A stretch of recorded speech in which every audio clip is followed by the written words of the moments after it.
पहुंचाना चाहता है। हम जहां थे, जहां है वहां नहीं, लेकिन किसी स्थान से परमेश्वर इस कलीसिया को एक नए आयाम में, एक नए स्तर में परमेश्वर लेकर जाए। Now that period is over. अब ये समय है स्थिरता का।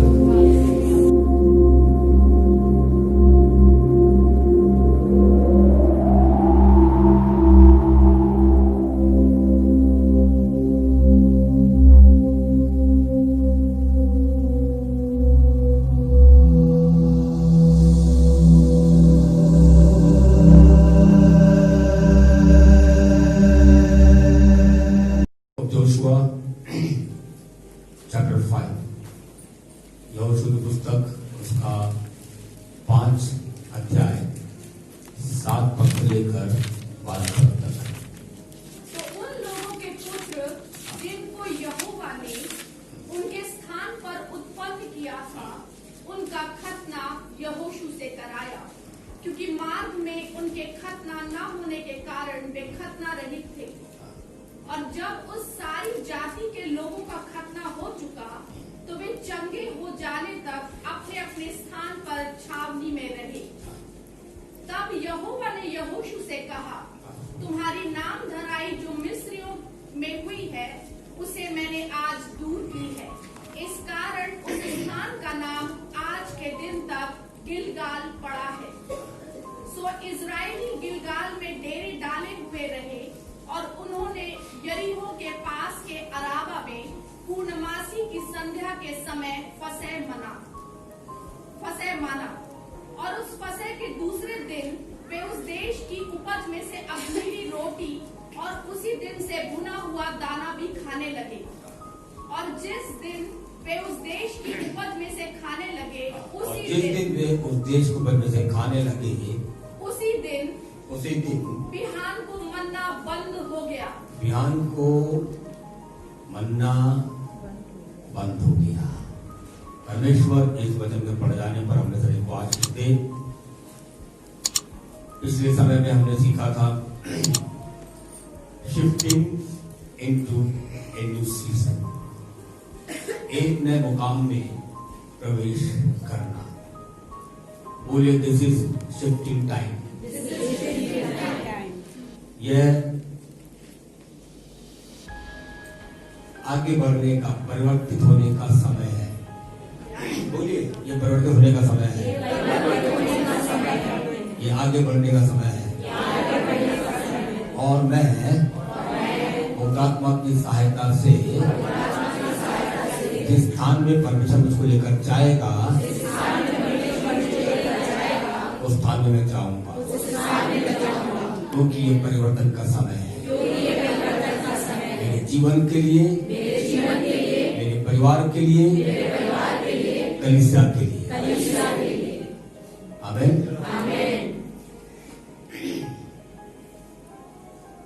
सारी बातों को छोड़कर मैं जल्दी से इस विषय में आपको आगे लेकर जाना चाहता हूं। यहोशू के नेतृत्व में, under the leadership of Joshua, यहोशू के नेतृत्व में इस्राएली लोग, इन्होंने यरदन नदी को पार कर लिया। अब इस्राएली लोग एक नए क्षेत्र में, कृपया कोई बात ना करे, इस्राएली लोग एक नए मुकाम में पहुंचने वाले हैं, एक नए स्थान में प्रवेश करने वाले हैं।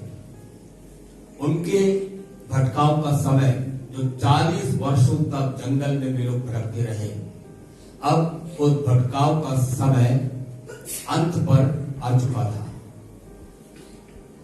और परमेश्वर उन इस्राएलियों को उस स्थान पर लेकर जाने वाला था जिसके विषय में परमेश्वर ने अब्राहम से प्रतिज्ञा किया था। They were just to enter into the promised land. उस प्रतिज्ञा के देश में इस्राएली लोग प्रवेश करने वाले थे। परमेश्वर उन इस्राएलियों को जैसा उसने प्रतिज्ञा किया था, अपने प्रतिज्ञा के अनुसार प्रतिज्ञा के देश में प्रवेश कराना चाहता था। लेकिन उसके पहले परमेश्वर ये चाहता था कि ये इस्राएली लोग 4 काम करें। इस नए वर्ष के आज कौन सा दिन है? 17 तारीख के जनवरी महीने का नया वर्ष का ये नया महीना जनवरी। और एक बार फिर मैं प्रभु का सेवक होकर इस बात को बताना चाहता हूं कि परमेश्वर हमारे जीवन को एक नए मुकाम में पहुंचाना चाहता है। परमेश्वर इस कलीसिया को एक नए मुकाम में पहुंचाना चाहता है। हम जहां थे, जहां है वहां नहीं, लेकिन किसी स्थान से परमेश्वर इस कलीसिया को एक नए आयाम में, एक नए स्तर में परमेश्वर लेकर जाना चाहते हैं। जब विश्वास करते हैं, जोर से बोले आमीन। यस, उसके लिए बी प्रिपेयर्ड, हमें तैयारी करना है। इन इस्राएलियों के समान 4 काम परमेश्वर चाहता है कि मैं और आप करें।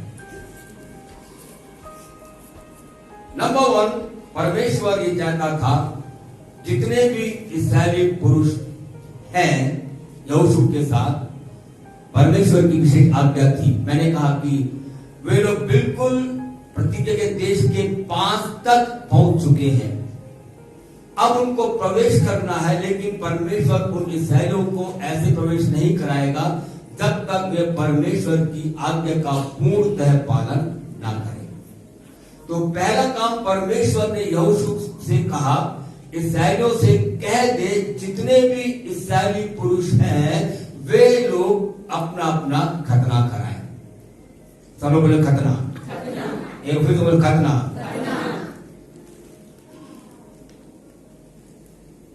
ये वो इस्राएली थे जो यहोशू उस पृथ्वी के देश में लेकर जाने वाला था। यदि मैं बाइबल का इस प्रकार कहूं, ये दूसरी पीढ़ी के लोग थे। They were the people of second generation. पहली पीढ़ी जिनका नेतृत्व मूसा ने किया, मूसा की अगुवाई में इस्राएलियों ने उस मिस्र देश की गुलामी से छुटकारा को प्राप्त किया, लाल समुद्र को पार कर लिया। लेकिन यरदन नदी के पास आते आते मूसा की मृत्यु हो चुकी थी। और इसके साथ न केवल मूसा की मृत्यु हुई थी, लेकिन जब हम इस अध्याय को पढ़ेंगे तो हमको मालूम पड़ता है कि उस पहली पीढ़ी के सारे इस्राएली लोग जंगल में ही क्या हो गए, नाश हो गए। उन्होंने मिस्र की गुलामी छुटकारा को प्राप्त किया, लाल समुद्र को पार किया, बड़े बड़े अनुभव उन्होंने अपने जीवन में प्राप्त किया। एक सुंदर सुंदर अनुभव में से वे लोग गुजरे। लेकिन दुर्भाग्य की बात यह थी, अनाज्ञाकारी होने के कारण, कुड़कुड़ाने के कारण, बाइबल कहती है उनमें से पहली पीढ़ी में से कोई भी उस पृथ्वी के देश में प्रवेश करने नहीं पाया। और यहां पर मैं चर्च को सचेत करना चाहता हूं, as a servant of God, परमेश्वर का सेवक होकर के मैं यहां पर कलीसिया को सचेत करना चाहता हूं। आपके जीवन के अंदर एक अच्छा सुंदर सुंदर अनुभव होगा, पाप की गुलामी से छूटने का अनुभव होगा, बपतिस्मा लेने का अनुभव होगा, प्रतिज्ञा के देश की ओर आगे बढ़ते जाने का अनुभव होगा। लेकिन आप उस जंगल की यात्रा में, इस जीवन की यात्रा में, मरुभूमि की यात्रा में आप परमेश्वर की इच्छा न चलने के कारण, परमेश्वर की इच्छा के अनुसार न चलने के कारण, याद रखिए आपका जीवन खतरे में है। और जिस प्रकार इस्राएल लोग उस गुलामी में छुटकारा प्राप्त करने के बावजूद, लाल समुद्र से पार करने के बावजूद, चट्टान से पानी पीने के बावजूद, उनमें से कोई भी पृथ्वी के देश प्रवेश करने नहीं पाया। क्योंकि बाइबल बताती है, पहले उसका 10 अध्याय उसके 5 पद में लिखा हुआ है, क्योंकि परमेश्वर उनमें के बहुतेरों से प्रसन्न नहीं हुआ। एक सवाल आपको सामने रख करके मैं आगे बढ़ना चाहता हूं, क्या परमेश्वर हमारे इस आत्मिक जीवन से जिस प्रकार में और आप जी रहे हैं, क्या परमेश्वर प्रसन्न है? Is God is pleased with our spiritual life? क्या हमारे आत्मिक जीवन से जिस प्रकार का जीवन आज हम पिता व्यतीत कर रहे हैं, क्या परमेश्वर हमारे ऐसे आत्मिक जीवन से प्रसन्न है? यदि परमेश्वर प्रसन्न नहीं है, याद रखिए हम कभी भी उस प्रतिज्ञा के देश में प्रवेश करने नहीं पाएंगे। हम चाहे कुछ भी करते रहे, जिंदगी में रट्टा लगाते रहे, बाइबल पढ़ते रहे, उपवास करते रहे, सब कुछ करते रहे, लेकिन यदि हमारा जीवन if our life is not pleasing unto God, one can not enter into the kingdom of God. इसलिए हमारे जीवन के अंदर कम से कम इस नए वर्ष के आरंभ से हम एक ऐसा जीवन व्यतीत करें कि परमेश्वर मेरे और आपके जीवन से भरपूर प्रसन्न होने पाए। आमीन, आमीन, यस। तो परमेश्वर ने कहा कि तुम में से और ये जो दूसरी पीढ़ी के लोग थे, वे लोग थे जिन्होंने जंगल की यात्रा में उनका जन्म हुआ और वे खतना रहित लोग थे। और परमेश्वर चाहता था कि जो लोग उस प्रतिज्ञा के देश में प्रवेश करें, उस नए मुकाम में प्रवेश करें, परमेश्वर चाहता था उन सारे इस्राएली पुरुषों का खतना हो। पुराने नियम के अंदर में पुरुषों के खलड़ी का खतना हुआ करता था, लेकिन नए नियम के अंदर परमेश्वर हमारे हृदय का और हमारी आत्मा का खतना करता है।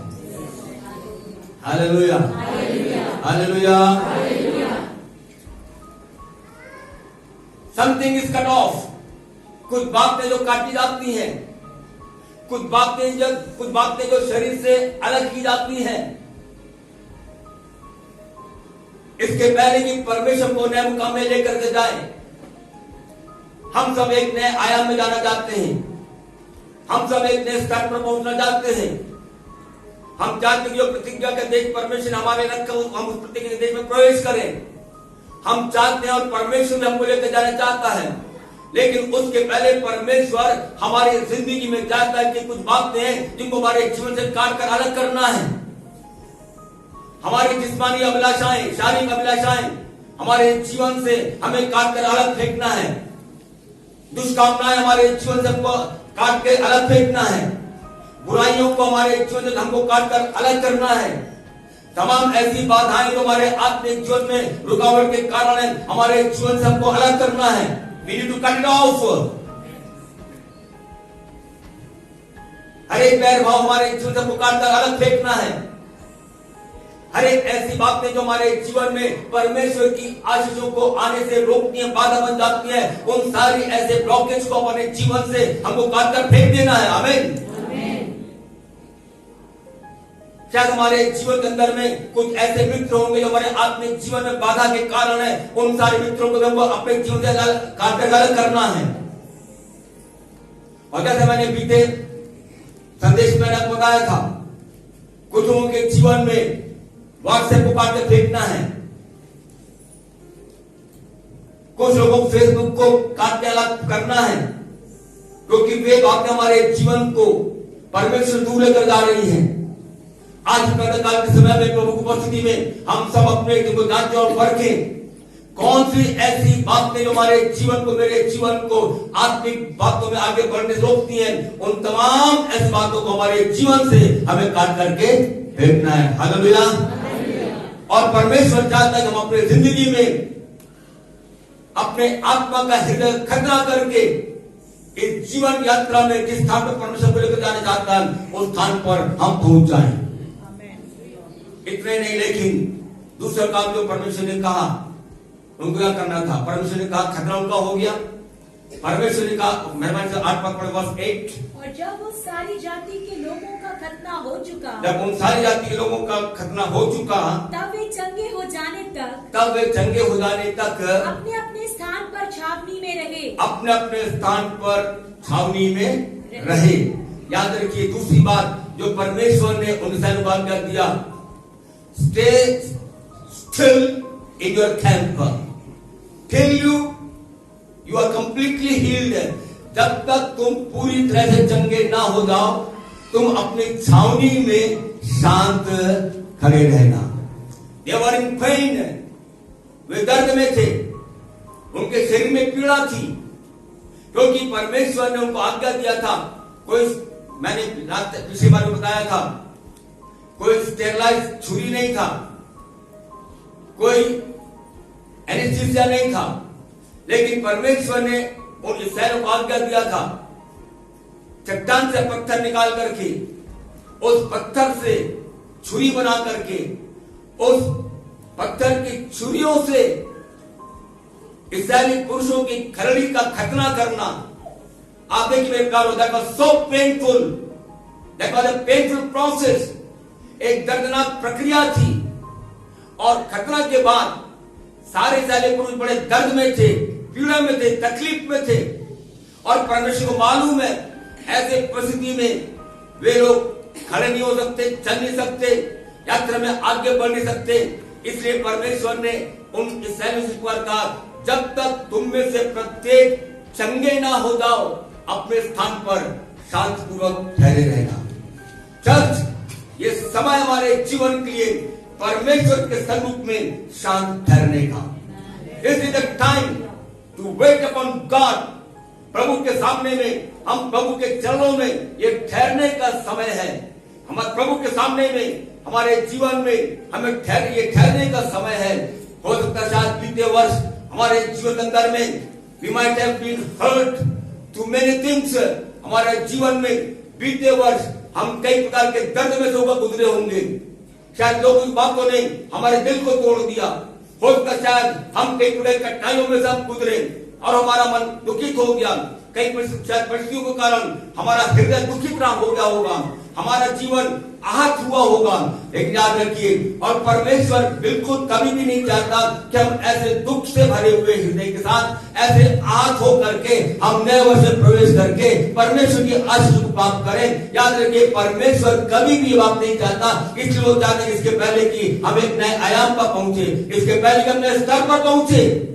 परमेश्वर ये चाहता है अपने जीवन के अंदर में, जब तक हमारा दर्द दूर ना हो जाए दिल का, हालेलुया, जब तक हम जिस वजह से हम आहत हुए हैं, जब तक वो दुख, वो दर्द, वो तकलीफ और वो पीड़ा हमारे जीवन से दूर ना हो जाए, तब तक प्रभु के सामने में हमको शांत होकर के ठहरना है। Learn to wait upon God. प्रभु के चरणों में ठहरना सीख जाए चर्च। मैं आपको चैलेंज करता हूं, यदि कलीसिया प्रभु के चरणों में ठहरना सीख जाए, प्रभु की बात को सीख जाए, याद रखिए इतिहास उलट पलट जाएगा। और यही परमेश्वर चाहता है। परमेश्वर इच्छा ये नहीं कि हम आए, आराधना किया, गाना गा लिया, वचन पढ़ लिया, सुन लिया और दान दे दिया, आशीष के दाम वापस चले गए और फिर अगले हफ्ते इंतजार करना, फिर अगले हफ्ते आ गए। No, this is not the will of God. ये परमेश्वर की इच्छा नहीं है, लेकिन परमेश्वर की इच्छा ये है कलीसिया और भी ऊंचाइयों पर उठती जाए, हमारा स्तर बदलता जाए, हमारा जीवन में परिवर्तन आता जाए और हम प्रभु के चरणों में बल पर बल, सामर्थ पर सामर्थ, महिमा से महिमा में हम प्रवेश करने बन जाए। हमें That's the will of God। यह है परमेश्वर की इच्छा। मेरे भाइयों बहनों, आप देखिए, उसके बाद ये सारे ईसाई लोग चंगे होने तक, स्वस्थ होने तक, उनका दर्द दूर होने तक वे लोग ठहरे रहे। क्या फायदा बीते वर्ष के दर्द को लेकर के हम नए वर्ष में प्रवेश कर जाए। हमने जनवरी में प्रवेश किया है, नए वर्ष में प्रवेश किया, लेकिन याद है कि नए वर्ष में प्रवेश करने से सब कुछ नया नहीं हो जाता। खतना करना मन का, बीते वर्ष के दुखों को भूल करके, बीते वर्ष के दर्द को भूल करके, परमेश्वर चंगाई को प्राप्त करके, ओ हालेलुया, जब नए वर्ष में प्रवेश करेंगे हमारे जीवन में सब कुछ नया हो जाएगा। जब इस्राएल ने खतना किया, जब इस्राएल लोग अपने चंगे होने तक परमेश्वर के सन्मुख में छावनी में ठहरे रहे, बाइबल बताती है 9 अध्याय 9 पद में लिखा हुआ, 5वां अध्याय 9 पद में लिखा हुआ है, तब परमेश्वर ने यहोशू से कहा, मैंने तुम्हारे बीच में से सारे नामधराई को दूर कर दिया है। ये समय है जब जीवन के अंदर से निकाले जाने वाली बातें जब निकाल कर काट के फेंकेंगे, जब जीवन से जो बात हमको अलग करना है, जब हम अलग करेंगे और सारे दर्द को, दुख को, कभी कभी बोलते हैं अरे मेरे को इतना दुख हुआ, इतना दर्द हुआ, मैं अपने दुख दर्द को नहीं भूल सकता। भूलना है। आप स्कार समझते ना, स्कार निशान। कभी कभी जब घाव होता ना, तो घाव एक निशान को हमारे शरीर में छोड़ देता है। जब मैं 5वीं पढ़ता था उस समय में मैं घर में गिर पड़ा था और घर का चौखट मेरे ये माथे अभी भी स्कार बना हुआ है, ये निशान माथे पर। 5वीं पढ़ता तब की बात, सालों गुजर गए, घाव ठीक है, चंगा स्वस्थ है, लेकिन ये स्कार अभी भी है। कितनी बार हमारे जीवन के अंदर में ऐसा दर्द होता है, कितनी बार हमारे जीवन में ऐसा घाव होता है जो निशान छोड़ जाता है, लेकिन उस निशानों को देख करके हम रोते ना रहे, उस निशानों को देख करके हम कुलकुलाते ना रहे, उसका चिंतन ना करते रहे, लेकिन याद रखिए वो घाव इस बात को दर्शाता है, our wounds have been healed. हमारे घाव चंगे हुए हैं, उसके लिए हम प्रभु का धन्यवाद करें। स्कार है कोई बात नहीं, वो स्कार हमें इस बात को स्मरण दिलाते हैं, एक समय घाव था, I was wounded but I was healed, लेकिन प्रभु ने मुझे चंगा कर दिया है। Praise the Lord, hallelujah.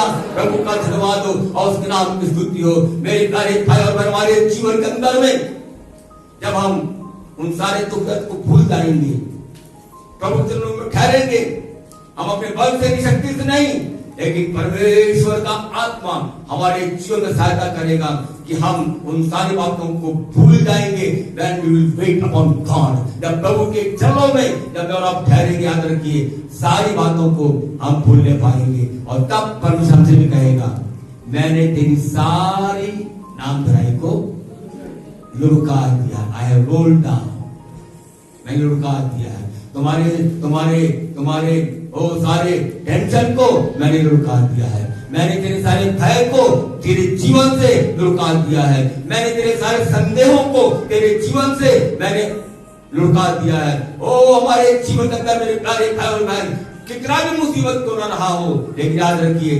परमेश्वर का वचन आप परमेश्वर से कहता है, आज मैं तेरी सारी नामधराई को लुढ़का दूंगा। हालेलुया। इसलिए बी प्रिपेयर्ड, तैयार हो जाइए। अपने जीवन के अंदर तमाम काटने वाली बातों को काट कर फेंक दीजिए।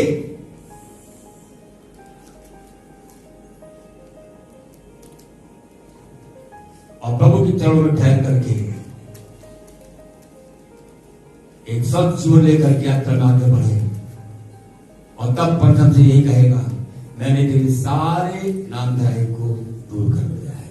नंबर 3 आज आप लोग जानना चाहता हूं, तीसरा काम जो परमेश्वर ने सारी बात कर दिया। परमेश्वर ने कहा इसके पहले कि तुम उस पृथ्वी के देश में प्रवेश करो, you have to celebrate the Passover. तुम्हें फसह के पर्व को क्या करना है? मनाना है, सेलिब्रेट करना है, उस उत्सव को मनाना है। मैंने आपको बताया था ये वो पीढ़ी है जिन्होंने मिस्र देश के अनुभव को प्राप्त नहीं किया। ये वो पीढ़ी के लोग जिन्होंने लाल समुद्र को पार नहीं किया। ये वो पीढ़ी के लोग हैं जिन्होंने फसह के पर्व को नहीं देखा, उसके विषय में कुछ नहीं जानते, लेकिन परमेश्वर उनको कनान देश को लेकर जा रहा है, प्रतिज्ञा के देश में लेकर जा रहा है। लेकिन उसके पहले की परमेश्वर उन इस्राएलियों को प्रतिज्ञा के देश में लेकर के जाए। परमेश्वर चाहता था कि इस्राएली लोग उस फसह के पर्व को मनाए। आप अधिकांश बात अच्छी तरह जानते हैं कि किस प्रकार इस्राएलियों ने मिस्र देश में फसह के पर्व को मनाया। उस गुलामी से छूटने के समय में पहले परमेश्वर ने इस्राएल को आज्ञा दिया, तुम लोग एक मेमना को वध करो। उस मेमने के लहू को लेकर के घर के द्वार के रंगों पर, ऊपरी सिरे पर और द्वार पर उस लहू के छाप को लगाना। आधी रात के समय में विनाश का दूत, डेथ एंजल, विनाश का दूत गुजरेगा। जिस किसी घर में वो लहू का निशान नहीं होगा, उस घर का, उस परिवार का पैरोना, चाहे वो पशुओं का हो चाहे मनुष्यों का हो, वो मार डाला जाएगा। लेकिन परमेश्वर का धन्यवाद हो जिन सैलों ने मेमने को बंद करके अपने घर के द्वारों पर, घर के द्वार कलंगों पर परमेश्वर की आज्ञा के अनुसार उस लहू को लगाया। प्रभु का धन्यवाद हो। आधी रात के समय में विनाश का दूत गुजरा, जिस घर में वो लहू को निशान था, वो बाइबल कहती है O the death angel passed over, वो विनाश का दूत उस घर को लांघ करके आगे बढ़ गया। मेरे अजीजों, आज मैं इस बात को दृढ़ता के साथ बताना चाहता हूं, हमारे जीवन के अंदर बीते वर्ष संभव है हमारे जीवन में मृत्यु ने दस्तक दी होगी।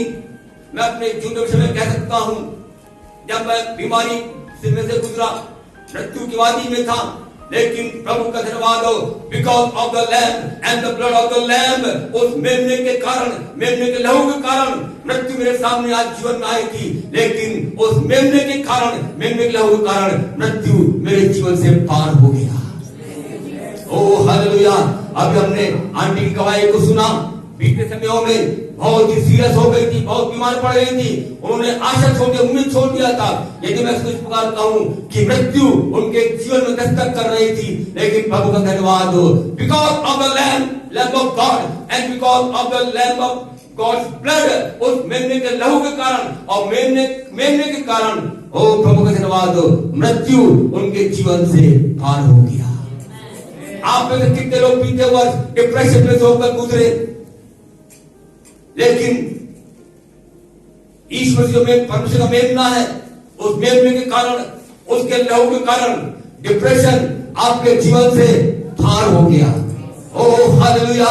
मेरा अजीज भाइयों बहनों, मैं जानता हूं आप में से कई लोग गवाही दे सकते हैं, इस बात को साक्षी दे सकते हैं, गवाही दे सकते हैं कि मैं मृत्यु की वादी में से गुजरा था, मृत्यु मेरे साथ मेरे जीवन में दस्तक कर रही थी, लेकिन वो मृत्यु मेरे जीवन से पार होकर के गुजर गया। आज हम इस रविवार के दिन में परमेश्वर के भवन में एकत्रित हुए हैं, इसलिए नहीं कि आज रविवार है, लेकिन इसलिए क्योंकि हमारे जीवन से मृत्यु पार हो चुका है। ओ हालेलुया। जोर से बोले हालेलुया, हालेलुया, बोले हालेलुया, बोले हालेलुया, बोले हालेलुया। प्रभु का धन्यवाद हो, हमारे जीवन से डिप्रेशन पार हो गया, हमारे जीवन से असफलताएं पार हो गई, हमारे जीवन से पराजय पार हो गई। ओ प्रेज गॉड, हमारे जीवन से बीमारियां पार हो गई, हमारे जीवन से मृत्यु पार हो गई। And by God's grace we are still alive. आज भी घड़ी तक प्रभु का अनुग्रह के द्वारा हम जीवित हैं। इसलिए असली मेरे अजीज भाइयों बहनों, हमारे जीवन में मेमने का लहू का होना बहुत ही आवश्यक है। Accept the blood of Jesus, apply the blood of Jesus। आप यीशु के लहू को, मेमने के लहू को अपने जीवन में, अपने परिवार में, अपने घर में आप लगाइए। याद रखिए, हमारे जीवन में वही मेमने का लहू सुरक्षा को प्रदान करेगा। जब लहू देखकर हम, लहू की छाप हमारे अंदर रहेगा, याद रखिए हमारा जीवन सब लोगों से एक भिन्न जीवन बन जाएगा। उस मिस्र देश के अंदर में कई घर एक समान, लेकिन प्रभु का धन्यवाद हो, मेमने का लहू इस्राएली के घर को मिस्र के हर एक घरों से एक भिन्न घर बना देता है। आज परमेश्वर हमारे जीवन के अंदर ही चाहता है, हम लोग हर एक का जीवन, हमारा परिवार एक भिन्न परिवार बन जाए। जब आप अपने ध्यान अभी इसी स्थान पर बैठ करके अपने जीवन में आप यीशु के लहू को लगाएं। जब आप घर जाएंगे, अपने घर में यीशु के लहू को लगाएं विश्वास के साथ में।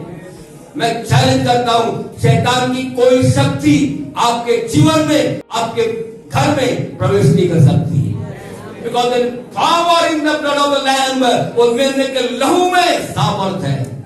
वर्दी इज द लैम्ब, वो मेमना योग्य है, वो मेमना योग्य है, वो मेमना योग्य है, उसके लहू में सामर्थ है। 2000 साल से भी समय हो गया है, लेकिन उसके लहू के सामर्थ में कोई कमी नहीं आई है। आज भी वो हमारे जीवन के अंदर में हमारे पापों को धोता है, आज आज भी लोगों की सामर्थ हमारे जीवन में सुरक्षा प्रदान करती है। आज भी लोगों की सामर्थ हमको विजयी बनाती है। हालेलुया। मेरा दिलो आइए आज प्रातःकाल के समय में यीशु के लहू की छाप अपने जोगदा में ले लें।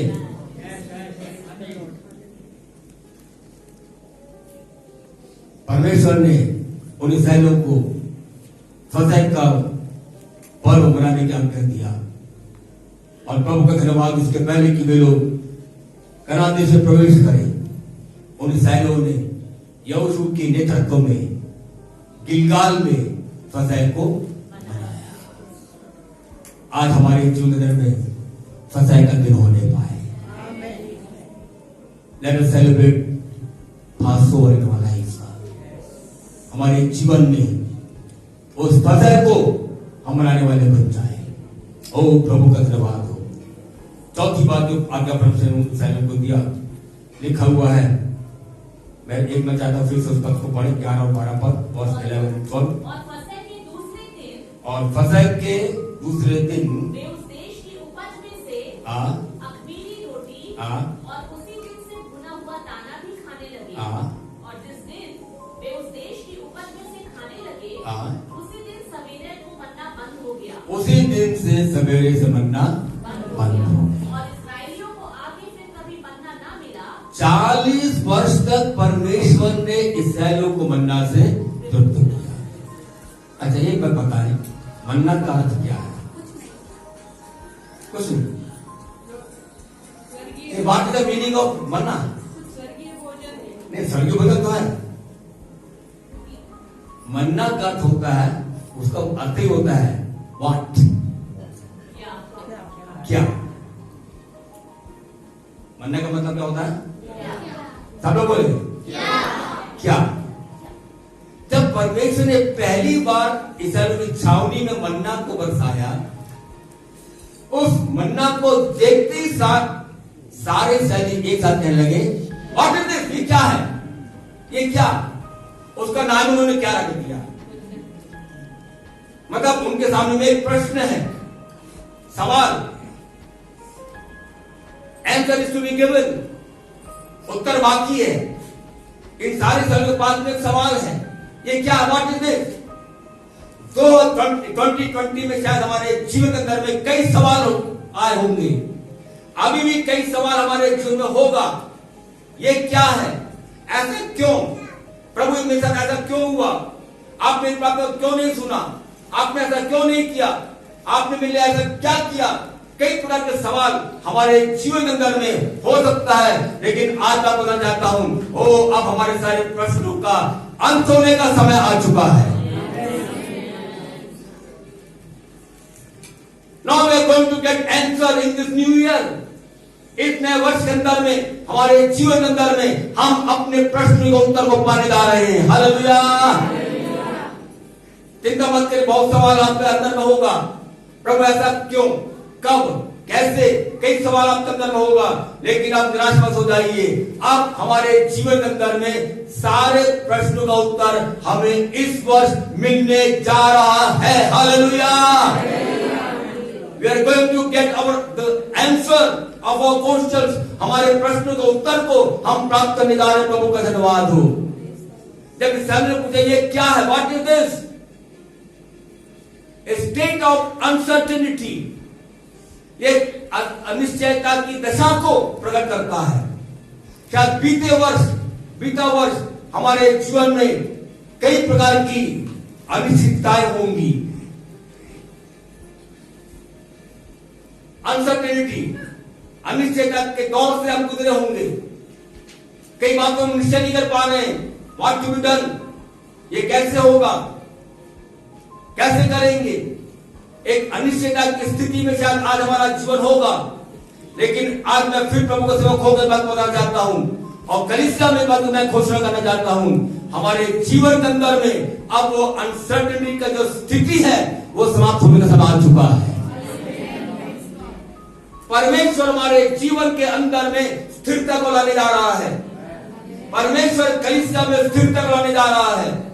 अब वो समय बीत गया, लोग विश्वासी खड़े होते गिर जाते, खड़े होते गिर जाते, खड़े होते गिर जाते और कहते प्रभु आप पत्र में लिखा हुआ है यदि धर्मी 7 बार गिरेगा तो भी वो पर से उसको उठाकर खड़ा करेगा। मैं कहना चाहता हूं, now that period is over. अब ये समय है स्थिरता का, ये समय है स्थिरता का, ये समय है स्थिरता का। उनको कुछ सूझ नहीं रहा है, मन्ना गिरा, ये क्या है? They are unable to understand, समझ नहीं पा रहे हैं।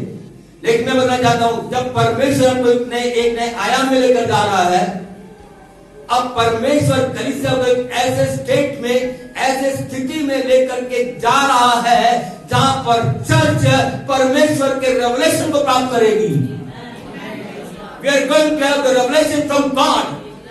परमेश्वर का आत्मा, which is the spirit of revelation, परमेश्वर का आत्मा जो प्रकाशन का आत्मा है, याद रखिए, इन दिनों के अंदर में परमेश्वर अपने आत्मा के द्वारा हमारे जीवन को प्रकाशित करेगा, चर्च को प्रकाशित करेगा। मेरे भाइयों बहनों, याद रखिए, ये प्रकाशन का समय है। बोले, ये प्रकाशन का समय है, ये प्रकाशन का समय है। और मुझे पवित्रात्मा के द्वारा प्रकाशन चाहिए। हमें इंफॉर्मेशन नहीं चाहिए, हमें संसारिक नॉलेज नहीं चाहिए, but we need the revelation of God. हमें परमेश्वर के प्रकाशन की जरूरत है। हमें जानकारी नहीं चाहिए, we don't need information, but we need revelation. हमें जानकारी नहीं चाहिए, लेकिन हमें प्रकाशन चाहिए। ओह हालेलुया, ये समय है प्रकाशन का। They don't understand। परमेश्वर ने लिखा हुआ मन्ना बंद कर दिया। अभी तक रोज सवेरे ईसाई लोग ताकते रहे, इंतजार करते रहे, अब मन्ना गिरेगा, क्योंकि सवेरे उठकर के उनको अपने तंबू में से बाहर निकल करके उनको मन्ना बटोरना पड़ता था। हमेशा के समान जब एक दिन वे लोग अपने तंबू से बाहर निकले, देखा कहीं भी मन्ना नहीं है। क्यों? लिखा हुआ है मन्ना बंद हो गया था। परमेश्वर उन इस्राएलियों को मन्ना के बंद कराने के द्वारा ये बात सिखाना चाहता था, now you have to depend on me. तुम्हें मेरे ऊपर, तुमको निर्भर होना है। I am your provider, I am your caretaker. अभी तो तुम रोज मन्ना को देखते थे, बटोरते थे, खाते थे, भले तुमने खिलाया, लेकिन तुमको भूख लगती, तुमको मैंने मन्ना खिलाया, मन्ना तुम तृप्त हुए। लेकिन अब मैं जानता हूं, क्योंकि मन्ना बंद हो गया, अब तुमको इस बात को सीखना है, मैं तुम्हारा परमेश्वर, उपाय करने वाला परमेश्वर। मेरे भाइयों बहनों, इस नए वर्ष के अंदर में अभी जनवरी महीने का लगभग आधा महीना बीत चुका है, अभी 11.5 महीना हमारे सामने में है। चिंता मत करिए, हमारा परमेश्वर इज ट्रस्टवर्दी गॉड, वो भरोसेमंद परमेश्वर है। जीवन के हर दशा में, हर परिस्थिति में, हर समयों में हम परमेश्वर पर पूरा भरोसा कर सकते हैं। हालेलुया, प्रभु का धन्यवाद हो। आप देखिए, परमेश्वर हमारी जिंदगी में हमको, मुझको आपको सिखाना चाहता है, मुझ पर भरोसा करो, मैं तुम्हारी परवाह करता हूँ, मैं तुम्हारी रक्षा करूंगा, मैं तुम्हारी सहायता करूंगा, मैं तुम्हारे लिए प्रबंध करूंगा, मैं तुम्हारा उपाय करने वाला यहोवा यही परमेश्वर हूँ। हालेलुया, गॉड, यहोवा जायरे गॉड, वो हमारा यहोवा यही परमेश्वर है। आपको क्या चाहिए? उपाय करने वाला परमेश्वर है। नौकरी चाहिए? उपाय करने वाला परमेश्वर है। फाइनेंस चाहिए? उपाय करने वाला परमेश्वर है। रोटी चाहिए? परमेश्वर उपाय करने वाला परमेश्वर है। वो यहोवा यिरई परमेश्वर है। हालेलुया। घास सूख जाती है, फूल मुरझा जाता है, लेकिन परमेश्वर का वचन, हालेलुया, परमेश्वर का वचन, बोले परमेश्वर का वचन सदैव अटल रहेगा। Oh, praise God। मेरा भाइयों, इस नए वर्ष के अंदर में हम परमेश्वर पर संपूर्ण मन से भरोसा करना सीख जाए। मनुष्यों पर नहीं, किसी व्यक्ति विशेष पर नहीं, लेकिन अपने जीवन के अंदर में हम परमेश्वर पर भरोसा रखने वाले बन जाए। हालेलुया, प्रभु का धन्यवाद। अब आप देखिए, इस्राएली लोग शत्रु के टेरिटरी में है। कहां पर है? यरदन पार कर लिया, यरदन पार करने के बाद अब ये लोग शत्रु के क्षेत्र में, शत्रु की सीमा में है। शत्रु उनको देख रहा है, उनको मालूम है अब इनका खतरा हुआ है, ये तकलीफ में है, ये चल नहीं पाएंगे, ये खड़े नहीं हो पाएंगे। अभी अच्छा अवसर है इनके ऊपर हमला करने का। लेकिन परमेश्वर ने मन्ना को बंद करके न कर उनको ये पाठ सिखाया कि मैं तुम्हारा प्रोवाइडर हूं, लेकिन परमेश्वर कहता है मैं जानता हूं तू खड़े नहीं हो सकता, मैं जानता हूं तू चल नहीं पाएगा, तू यात्रा आगे बढ़ नहीं पाएगा, शत्रु सामने खड़ा हुआ है, लेकिन I will fight for you.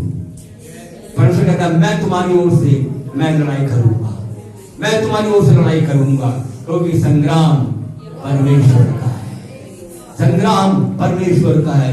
बीते वर्षों में हमारे जीवन में शत्रु ने कहीं हमला किया, लेकिन हमारी ओर से लड़ने वाला हमारा परमेश्वर था।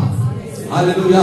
बीते वर्ष भर परमेश्वर हमारी ओर से शत्रुओं का उससे सामना किया, उसने लड़ाई किया, क्योंकि संग्राम परमेश्वर का है। हालेलुया। उसने हमको विजय दिलाया, not by might, not by power, but by my spirit says the Lord. परमेश्वर कहता है ना तो बल से ना शक्ति से, लेकिन मेरी आत्मा द्वारा होगा। हालेलुया। परमेश्वर ने हमको जयवंत करा करके इस नए वर्ष में प्रवेश कराया है। Praise the Lord. हालेलुया। याद रखिए every battle, every fight belongs to God. हर एक संग्राम, हर एक लड़ाई परमेश्वर का है। हमको लड़ाई से भागना नहीं है, युद्ध से भागना नहीं है, हमको युद्ध के मैदान में रहना है, लेकिन हमारी ओर से लड़ने वाला हमारा परमेश्वर है। विजय हमारी। ये 2021 हमारे जीवन के लिए, कलीसिया के लिए ये विजय का वर्ष है। ओ प्रेज द लॉर्ड। हम कितने परेशानी मुसीबत में थे, मैंने बीते के अंदर मैंने बताया था, ये कोविड-19 में, लॉकडाउन पीरियड में। अब आप बताइए, ईमानदारी से बताना, कितने लोग भूखे थे? हाथ उठाना, कितने लोग भूखे रहे? एक जन भी नहीं। जोर से ताली मिलाकर प्रभु की मान।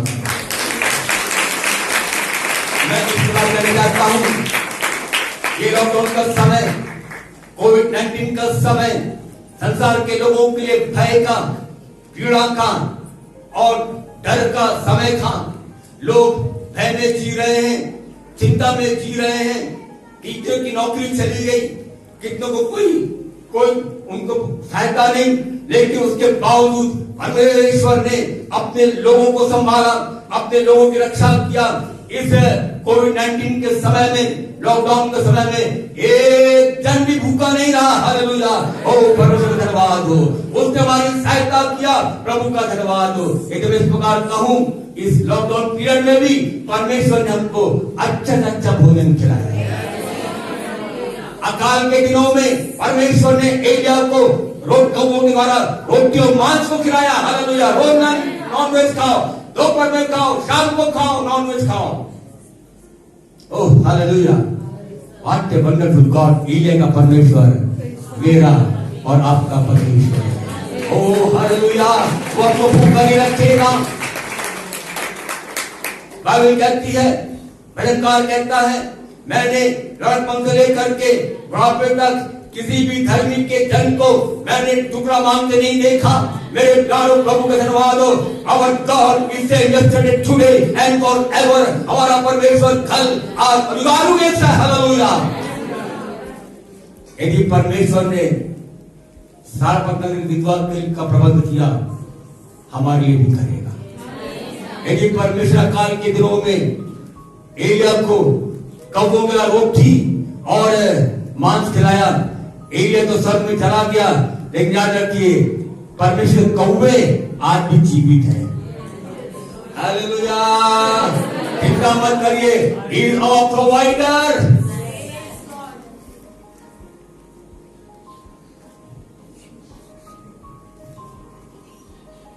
ही नोज हाउ टू प्रोवाइड। परमेश्वर जानता कैसे उपाय करना, क्या कब किसके लिए क्या प्रबंध करना। और यार ये परमेश्वर सब कुछ अपने समय में प्रबंध करता है। हालेलुया। जब परमेश्वर, जब पिंकी को, भाई दुर्गा की पत्नी यहां बैठी हुई है, बीते दिनों उनके घर का उद्घाटन हुआ। जब परमेश्वर ने देखा पिंकी को, उनके परिवार को मकान की जरूरत है, ठीक समय पर से प्रबंध किया। यस,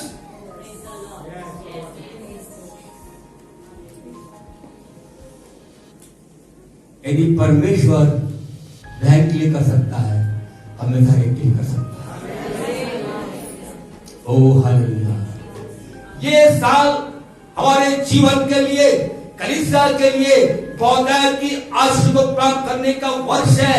आइए विश्वास के साथ, विश्वास की आंखों से हम देखना शुरू करें और परमेश्वर ने जो आशीष इस वर्ष के लिए रखा है, उन आशीष को अपने जीवन में हम बहुतायत के साथ हम प्राप्त करने बन जाए। Best is yet to come. मैंने कहा best is yet to come. अभी केवल आशीर्वाद की शुरुआत है, लेकिन उत्तम आशीष, उत्तम बातें, उत्तम पदार्थ हमारे जीवन के लिए अभी आगे ठहरी हुई है, हमारे आगे है। It is not behind us but it is ahead us, it is before us, हमारे सामने में है।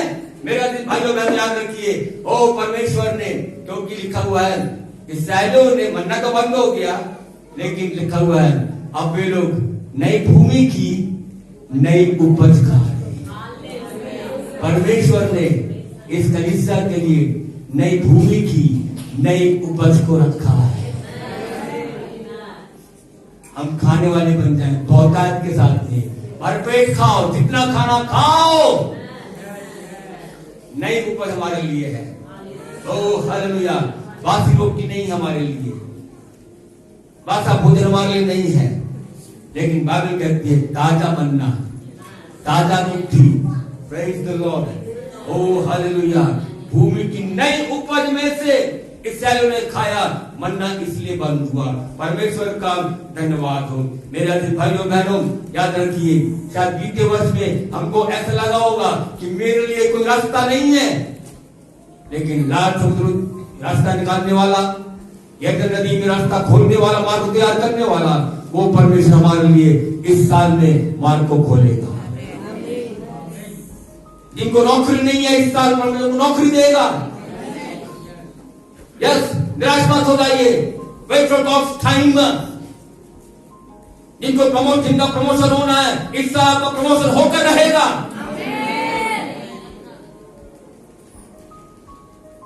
आपका काम बीते वर्ष नहीं बना, निराश मत हो जाइए। इस वर्ष परमेश्वर बहुतायत के साथ में, भरपूरी के साथ में आपके काम को करने जा रहा है। Hallelujah. Because we are shifting to a new season. हम एक नए आयाम में, एक नए स्तर में हम पहुंचने वाले हैं। हालेलुया। मैं उस नए आयाम में जाने के लिए तैयार हूं। आप तैयार हैं? बोलिए, मैं उस नए आयाम में जाने के लिए तैयार हूं। मैं अपने हृदय और आत्मा का खतना करने के लिए तैयार हूं। ये बातें जो परमेश्वर दृष्टि में उचित नहीं है, अपने जीवन से काट निकालने के लिए तैयार हूं। मैं प्रभु के सन्मुख में ठहर करके पूर्ण चंगाई प्राप्त करने के लिए तैयार हूं। मैं यीशु मसीह जो परमेश्वर का मेमना है, उस मेमने और मेमने के लहू को अपने जीवन में स्वीकार करने के लिए तैयार हूं। यीशु का लहू मेरे जीवन से सारी मृत्यु को, बीमारी को, डिप्रेशन को, चिंताओं को, भय को लगा करके दूर करेगा। ओ हालेलुया। प्रभु का धन्यवाद हो। और मैं बोलिए, और मैं अब मैं तो बोलने जा रहा हूं, उसको विश्वास बोलिए। इस नए वर्ष के अंदर नई भूमि की नई उपज को खाऊंगा। O hallelujah. O glory to God. Hallelujah. प्रभु की महिमा करें, प्रभु की महिमा करें। आज प्रार्थना प्रभु को धन्यवाद दें। ओ प्रेज गॉड। हालेलुया। प्रभु आपको धन्यवाद, आपको धन्यवाद, आपको धन्यवाद। प्रभु के नाम की स्तुति हो। Thank you Lord. ये 4 काम परमेश्वर इस नए वर्ष में हमारे जीवन में करना चाहता है। हालेलुया। आइए पिता हम खड़े हो जाएं। Praise God.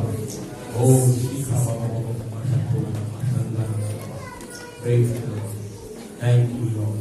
प्रभु आपको धन्यवाद। Thank you Jesus. प्रभु आपको धन्यवाद, आपको धन्यवाद। Thank you. मैं दूंगा प्रार्थना प्रार्थना करें। Thank you, thank you Jesus. Oh hallelujah. आइए अपने आंखों को बंद करें। हम परमेश्वर का धन्यवाद दें क्योंकि हमारा परमेश्वर जिंदा है। आज के दिन परमेश्वर ने अपनी आत्मा में होकर अपने अभिषेक दास के द्वारा जो बातें हमसे की, वो बातें यूं ही ना जाने पाए। परमेश्वर वचन कहता है, तू मेरे बातों को बड़े ध्यान से कान लगाकर सुन। हम आज परमेश्वर के वचनों को, परमेश्वर की बातों को, बहुमूल्य बातों को, जो परमेश्वर ने अपनी आत्मा में होकर अभिषेक दास के द्वारा उनसे बातें की, उन बातों को आज ग्रहण कर जैसे कि परमेश्वर की आत्मा ने कहा, उन बातों को हमें कतना करना है जो परमेश्वर के विरुद्ध है। हमारे जीवन से तमाम बुराइयां, तमाम अशुद्धता दूर होने पाए, क्योंकि परमेश्वर का मेन नाम प्रभु यीशु मसीह हमारे लिए जो कार्य किए, उन कार्यों को हम कैसे वर्णन करें सबको। इसलिए मेरे प्रियो, हम उस परमेश्वर को धन्यवाद दें जिसने अपने पुत्र प्रभु यीशु मसीह के द्वारा आज हमें अवसर मिला कि हम इस नए वर्ष में 2021 में पूर्णता से स्थिर होने पाए। परमेश्वर पिता जी, हम आपका धन्यवाद देते हैं सुंदर समय के लिए जो आपने हमारे जीवन में आपके सेवा को लेकर आते। मैं धन्यवाद देता हूँ, आपने आत्मा में होकर जो बातें कही, वो बातें हमारे जीवन में 30 गुना 70 पूर्ण रीति से हम तेरे वचन के अनुसार अपने जीवन को ठीक करते हैं। हम तेरे दूसरे आगमन तक इंतजार करें और हम तेरे आगमन तक विश्वास योग्य रह सके। हम ऐसे संसार में पाए जाते हैं प्रभु, इन संसारिक बातों से दूर। धन्यवाद देते हैं खुदावन सुंदर समय यहाँ पर आए हुए एक मैं धन्यवाद देता हूँ, छोटे से लेकर बड़ों की। ये 2021 प्रभु जी एक नए रीति से अपने जीवन को ठीक करने और सामूहिक कार्य करें। सब बातों पर आपको प्रभु और भी प्रभु अपने दास को बहुत भाई आशीष दीजिए प्रभु, नया बना शक्ति बहुतों की आशीष का कारण होने पाए। इस भवन में जो भी आते हैं खुदावन आपके आत्मा में होकर प्रभु जी वे प्रभु जी ग्रहण कर जीवन को लेके जाने पाए। खुदावन आपके सेवक को आदर महिमा जलाल तुझको देते हुए इस प्रार्थना को हमारे उद्धार प्रभु यीशु मसीह के सामर्थ्य नाम में मांग लेते हैं। सुनिए और बड़ी दया से आशीष को लेकर के जाएं। आप हमारा उद्धार करते ईश्वर का अनुग्रह, परमेश्वर पिता का प्रेम और पवित्र की संगति और सहभागिता हम सबों के साथ अब से लेकर प्रभु यीशु मसीह की आगमन तक होती रहे। हम चर्च कहे गॉड ब्लेस यू।